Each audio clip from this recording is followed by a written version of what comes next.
Assalamualaikum warahmatullahi wabarakatuh. Baiklah, pada kesempatan kali ini saya akan menjelaskan sedikit tentang struktur Inggris atau SE, fast code, dan flowchart. Di dalam penulisan algoritma ada tiga cara penulisannya. Yang pertama yaitu struktur Inggris, yang kedua fast code, dan yang ketiga yaitu flowchart. Yang pertama, struktur Inggris atau SE merupakan alat yang cukup baik untuk menggambarkan suatu algoritma. Dasar dari SE adalah bahasa Inggris, namun kita dapat memodifikasikan dengan bahasa Indonesia, sehingga kita boleh menyebut sebagai struktur Indonesia. Algoritma yang ditulis menggunakan SI pada dasarnya adalah bahasa sehari-hari, maka SE atau SI lebih tepat untuk menggambarkan suatu algoritma yang akan dikomunikasikan kepada pemakaian perangkat lunak. Yang kedua, fast code. Fast code mirip sekali dengan SE. Karena kemiripan ini kadang-kadang SE dan fast code dianggap sama. Fast berarti imitasi atau tiruan atau menyerupai, sedangkan kode menunjukkan pada kode program, sehingga fast code adalah kode yang mirip dengan instruksi kode pemrograman sebenarnya. Di dalam fast code ini ada 5 contoh fast code. Yang pertama yaitu start, yang kedua read, yang ketiga luas, yang keempat print luas, dan yang kelima stop.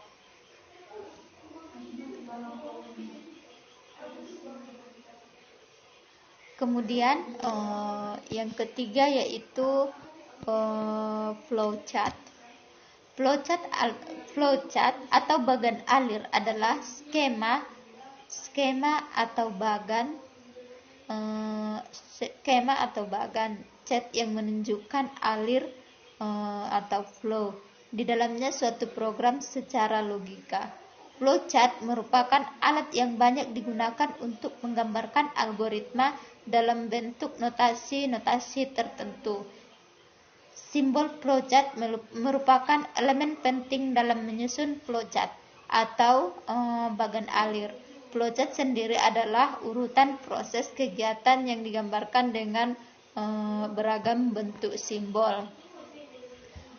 Secara umum, flowchart bertujuan untuk menggambarkan urutan penyelesaian masalah dengan sederhana, rapi, dan jelas.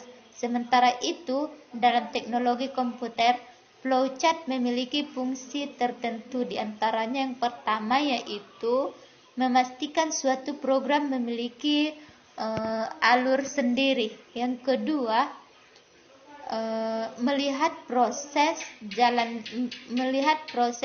jalannya sebuah program. Yang ketiga, melihat program secara keseluruhan. Dan yang keempat, acuan dalam menyusun dan mengembangkan aplikasi. Pada dasarnya, simbol-simbol flowchart memiliki arti yang berbeda-beda. Simbol tertentu juga bisa dibagi menjadi tiga jenis, yaitu simbol arus, simbol proses, dan simbol input dan output. Nah, di sini simbol arus dipakai untuk menghubungkan simbol yang satu dengan simbol yang lain. Di sini simbol arus ada 4 ada 4 bentuk, yaitu yang pertama simbol arus atau flow. Bentuknya itu seperti panah seperti panah. Dia itu bisa menghadap ke kiri, ke kanan, ke bawah atau ke atas, tergantung kitanya cara menyusun flowchart yang bagus. Simbol ini yang menjelaskan jalannya suatu proses. Yang kedua, simbol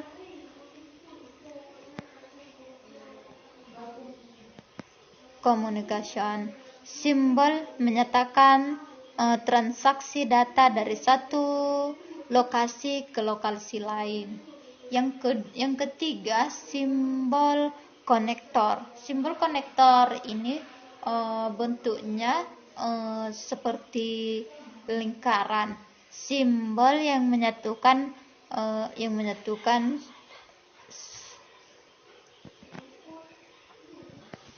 simbol yang ketiga yaitu simbol konektor. Simbol konektor ini bentuknya seperti lingkaran. Simbol ini menyatakan sambungan proses ke proses lain dalam halaman yang sama. Yang terakhir, simbol office connector. Simbol yang menyatakan sambungan proses ke proses lain dalam halaman yang berbeda. Nah,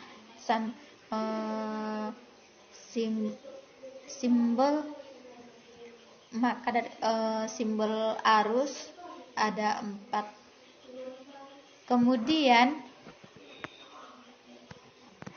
Kemudian simbol proses.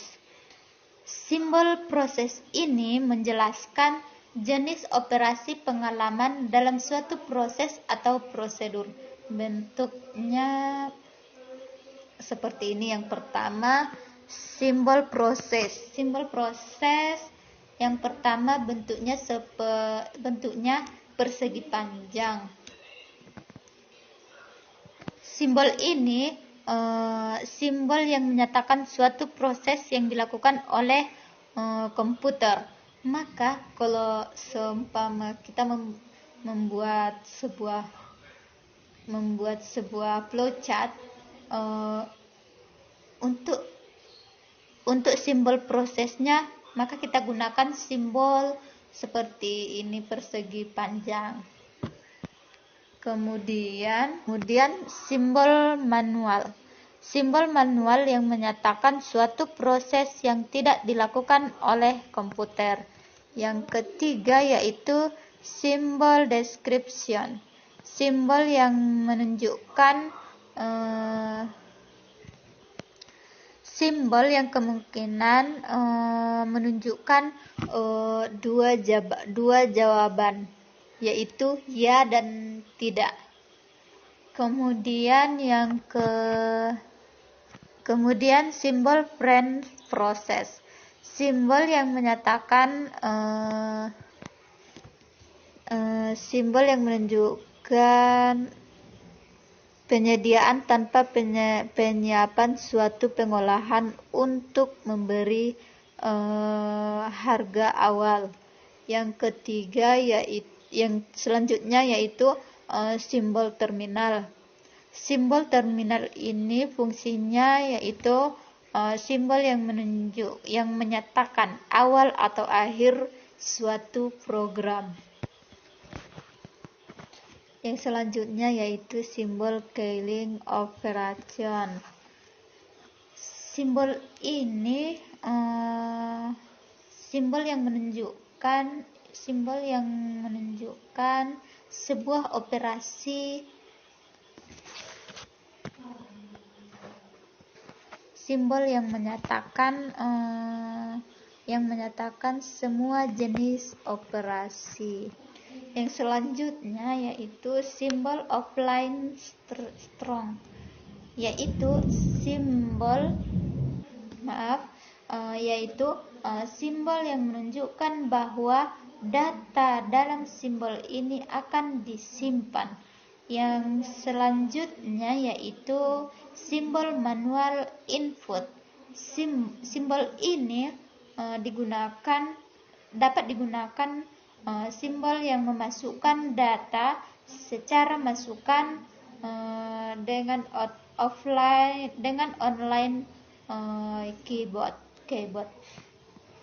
Kemudian simbol yang ketiga yaitu simbol input dan output. Simbol input atau output menunjukkan jenis peralatan yang digunakan sebagai media input atau output yang digunakan sebagai media input atau output. Ada beberapa simbol input dan output, diantaranya yang pertama yaitu bentuknya seperti persegi panjang tapi agak miring. Simbol input atau output, simbol yang menyatakan proses input atau output tanpa tergantung jenis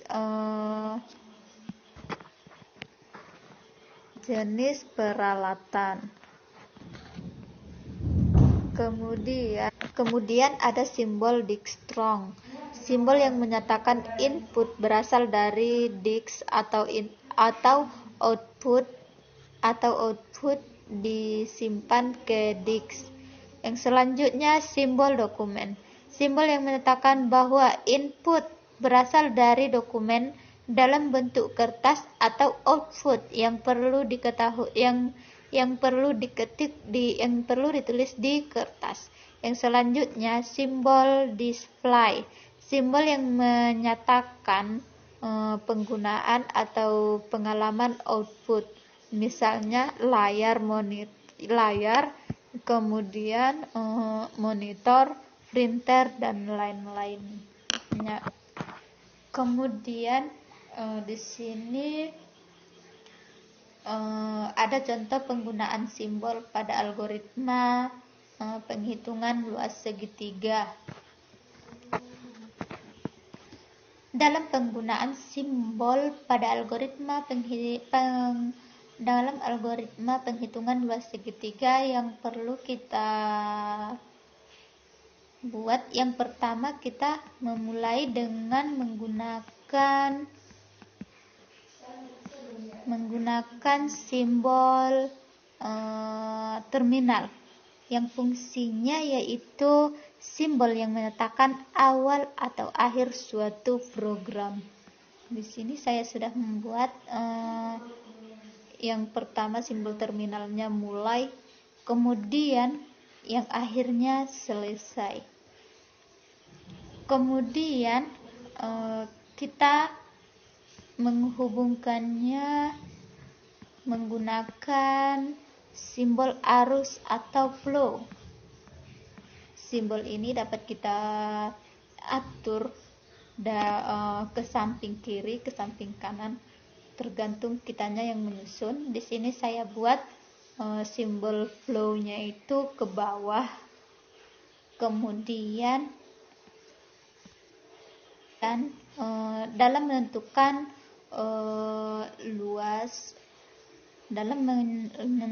penghitungan luas segitiga diperlukan masukkan alas atau simbol kita pergunakan yaitu simbol input atau output. Di sini saya membuat masukkan alas dan kemudian masukkan tinggi. Kemudian dalam pembuatan penghitungan luas segitiga kita perlu setelah memasukkan alas dan memasukkan tinggi, kemudian yang kita perlukan di sini yaitu proses, simbol proses, simbol yang menyatakan suatu proses yang digunakan oleh komputer. Bentuknya seperti ini, persegi panjang. Di dalamnya kita buat luas sama dengan setengah alas dikali tinggi. Kemudian kita ambil lagi yaitu simbol input atau output untuk menampilkan luas segitiga. Kemudian selesai. Baiklah, cukup sekian yang dapat saya sampaikan pada kesempatan kali ini. Kurang dan janggalnya saya mohon maaf. Wabillahi taufiq wal hidayah. Assalamualaikum warahmatullahi wabarakatuh.